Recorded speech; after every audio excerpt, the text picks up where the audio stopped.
بسم الله الرحمن الرحيم. اهلا وسهلا بكم في حلقة جديدة من الكرة مع الفون. النهاردة هنتكلم على النجم المصري الكبير اوي اوي اوي اوي اوي اوي محمد صلاح. محمد صلاح محمد صلاح محمد صلاح اللي رفع طموحات شباب مصر كلها من مرحلة لمرحلة تانية خالص خالص خالص. اوعى تقول لي اللي في اي شاب في مصر في كل المراحل السنيه اللي اتقال عليه فيها شاب ما قالش على نفسه في يوم من الايام اللي هو جيل منحوس، لانه شاف احداث كتير قوي قوي قوي، مراحل انتقاليه كتير قوي في هذا البلد، فعشان كده قال على نفسه في يوم من الايام ده انا جيل منحوس. انا شفت حاجات وشفت البلد وهي صعبه وشفت البلد وهي بتمر بظروف صعبه. حقيقي دلوقتي احنا اتحسنا كتير قوي قوي عن الاول، لكن قلنا على نفسنا في يوم من الايام جيل منحوس. لكن يجي محمد صلاح ويخلينا جيل محظوظ. تخيل ان انت تتنقل من مرحلة منحوس، انا منحوس منحوس منحوس، لمرحلة المحظوظ المحظوظ المحظوظ المحظوظ. اي حد هيتولد او اي حد هيجي في يوم من الايام ويلاقي نفسه معاش في جيل محمد صلاح هيزعل على نفسه كتير قوي ويقول يا ريتني يا ريت كنت موجود وقاعد اتفرج على النجم الكبير.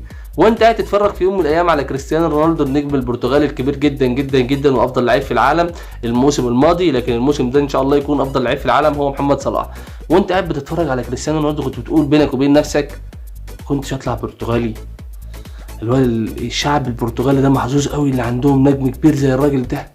كناش نبقى برتغاليين ويبقى عندنا راجل زي ده ونقول عندنا احسن لاعب في العالم ونقف بقى في الجايزه ونتكلم ان احنا عندنا احسن لاعب في العالم، وانت برضو بتتفرج على النجم الكبير قوي ميسي وتقول كنت ابقى ارجنتيني واتفرج على النجم الكبير قوي قوي قوي اقول ده احنا عندنا ميسي النجم الكبير قوي قوي قوي، وانت بتتفرج على البرازيل تقول ما كنتش ابقى برازيلي ويبقى عندي رونالدو ويبقى عندي رونالدينيو ويبقى عندي. يجي لك واحد في يوم وليله يخليك سقفك زي سقف الناس دي بالظبط، يخليك انت الرجل الاهم في العالم حاليا، يخليك تبص على الكرة في العالم حاليا انك تقول عندنا لعيب رقم واحد في العالم.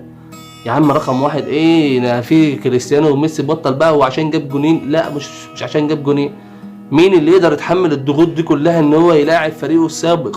ومش اول مره ودي تاني مره او تالت مره اللي يلاعب فريقه السابق ويكون بالهدوء ده وما يحتفلش ويحرز هدف في قبل نهائي دوري ابطال اوروبا ويخليك تصعد بيه لنهائي دوري ابطال اوروبا البطوله الاقوى حاليا في وقتها في العالم، ويكون بالهدوء دي بالرزانه ديت وما يكونش عنده احتفال هستيري ويكون هادي بالطريقه دي ويحط الهدف الثاني على طريقه ليونيل ميسي حطها اللي هو يروح شب ويروح بالسرعه دي ويفرق بين تعمل اتزان بين المجهود الذهني والمجهود البدني. ان انت اصلا لما بتجري وتعمل مجهود ذهني كبير جدا جدا جدا في اللحظه دي مجهود البدني قصدي لما تعمل مجهود بدني كبير جدا جدا جدا في اللحظه دي مجهودك الذهني بيقل، البدني بيغلب على الذهني. لكن انت تقدر تجري الجري ده كله وتفصل للحظه وتخلي مجهودك الذهني يعلى يكون لاعلى درجه وتحطها من فوق الحارس. محدش بيعمل كده الا لعيب عظيم، محدش بيعمل كده في العالم الا لعيب عظيم. محدش بقول لك في العالم على مستوى اللعيبه الموجودين كلها يعني محدش بيقدر يعملها غير ميسي. شوف اللعيبه الموجودين رونالدو وي محدش بيقدر يعملها. محمد صلاح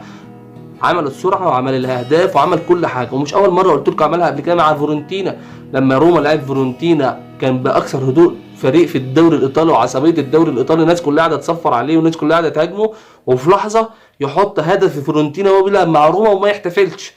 ايه ذوقك ده؟ ايه جبروتك ده؟ ايه النجوميه اللي عندك دي؟ ده انت لعيب كبير قوي قوي قوي قوي قوي، واحنا عندنا طموح ان احنا نقول عليك احسن لاعب في العالم. انت فعلا احسن لاعب في العالم. احنا لازم يكون عندنا الثقه دي ان انت ما تبقاش قاعد مع واحد وتقول له لا ده مش عارف مين اللي احسن منه. لا، محمد صلاح اهم لعيب في العالم حاليا اهم لعيب في العالم حاليا فعلا هو محمد صلاح. لازم انت تكون فخور بكده ولازم تكون فعلا تقنع نفسك بالكلام ده وتصدقه، لان عمل كل الحاجات اللي ممكن اي حد يعملها. نخلينا بقى في ماتشنا النهارده ونتكلم فنيا. لما انت يا فرانشيسكو دي ايزيبيو مدرب روما لما تلعب فالديرفي بطريقه وفالديرفي طريقته هاديه والكره الهاديه وزي ما قلت قبل كده ان انت بذكائك انتصرت على فالديرفي، لازم تذاكر يورجن كلوب وتعرف ان انت بتلعب مدرب سريع جدا جدا جدا جدا وطريقه ثلاثه. انت بتحط الثلاثه دايما بتوعك في طريق في واحد على واحد دايما. لما تحط الثلاثه عندك في واحد على واحد دايما انت عملت لهم مشكله كبيره جدا جدا جدا جدا. حطيت كل واحد فيهم في 1-1 دايما، والاهداف كلها جت نتيجه 1-1 اللي انت عملتها، انت عملت لنفسك. شوف 3 بس من روما هم اللي في حاله الهجوم، والصور هتوضح اللي معانا. دايما هتلاقي 3 لروما في حاله الهجوم، يعني دي كلها لقطات لروما وهي في حاله الهجوم. شوف روما هنا في حاله الهجوم عامله ازاي، وفي حاله الدفاع برضو كنا بنشوف 3 دايما على 3. لما يكون محمد صلاح عندك وماني وفيرمينيو اسرع 3 لعيبه في العالم موجودين دلوقتي، وحتى على مستوى العمري وعلى مستوى التركيز وعلى مستوى كل حاجه، وفيهم لعيب اهم لعيب في العالم حاليا دلوقتي، وتلعبهم ب1-1 بس، وفي اعداد الدفاع اللي عندك كلها مش فيها الخبرات العاليه. ده انت لو عندك 3 مدافعين زي كليني ومالديني ونيستا مش هيقدروا على النهارده محمد صلاح وماني والناس دي.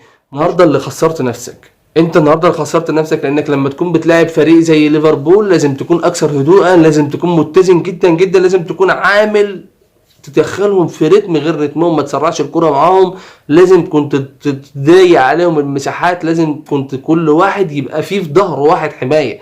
لكن لما محمد صلاح فات النهارده في كام كرة فردية، كام كرة فردية النهارده يعدي فيها محمد صلاح من 1-1. الهدفين اللي عملهم النهارده، الصناعة اللي عملهم محمد صلاح كلهم مهارة فردية 1-1، لانك بتسيب دايما واحد، والواحد حتى اللي انت سايبه اللي هو جيسوس كان النهارده محمد صلاح متفوق عليه تفوق كاسح طول المباراة، وخسرك النهارده اللقاء.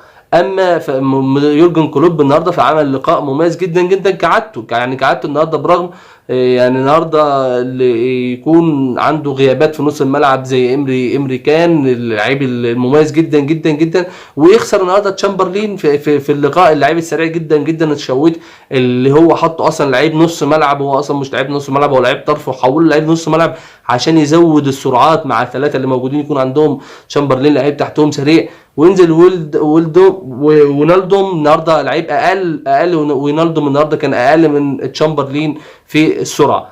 كل ده واحتفظ بذكائه، لكن احتفظ بذكائه برضه لان عنده النجم الكبير قوي محمد صلاح، النجم الهادي، النجم الرزين اللي بيعمل كل حاجه في الكوره، اهم لعيب في العالم حاليا، واحنا عندنا فخر ولازم نقول في كل الاوقات. النهارده يورجن كلوب انتصر في اللقاء وبوظها في الدقيقه 75. ما ينفعش وانت كاسب فريق زي روما 5-0 وعارف ان هم بهدف واحد رجعوا قدام برشلونه تخرج محمد صلاح عشان لقاء في الدوري، المنافسه بينه وبين هاري كين تقريبا محسوبه لمحمد صلاح. ال3 نقط اللي انت محتاجهم في الدوري تقريبا هتعرف تاخدهم بسهوله جدا جدا جدا جدا.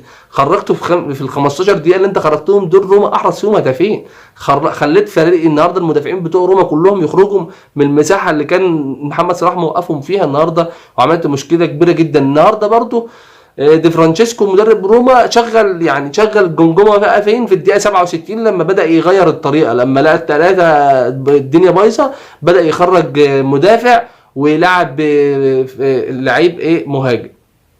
النهارده بفضل النجم محمد صلاح النجم الكبير جدا جدا جدا جدا، وفريق روما النهارده كان في اقل مستوياته، واتوقع ان اللقاء الثاني هيكون 60-40 مش 50 مش 100% لصالح ليفربول. لا روما عندها فرصه وعندها فرصه كويسه، لكن ان شاء الله محمد صلاح يحط برده هدف ان شاء الله ويعمل ارقام قياسيه كبيره جدا جدا. النجم محمد صلاح ان شاء الله النجم المصري الكبير. لو عجبك الفيديو ده اشترك معانا في القناه، هيجي لك علامه القناه بس دوس عليها هتلاقيك تشترك على طول، يعني احنا هنجيب لك علامه القناه قدامك دلوقتي، العلامه اللي قدامك دي دوس عليها بس هتشترك على طول ان شاء الله معانا، وتشوف بقيه حلقاتنا ان شاء الله من الكوره مع الفون، واحصائيات وارقام للنجم الكبير او محمد صلاح، وارقام دوري ابطال اوروبا كلها، وهنشوفكم في تحليل ان شاء الله كل المباريات الجايه ان شاء الله. وسلام.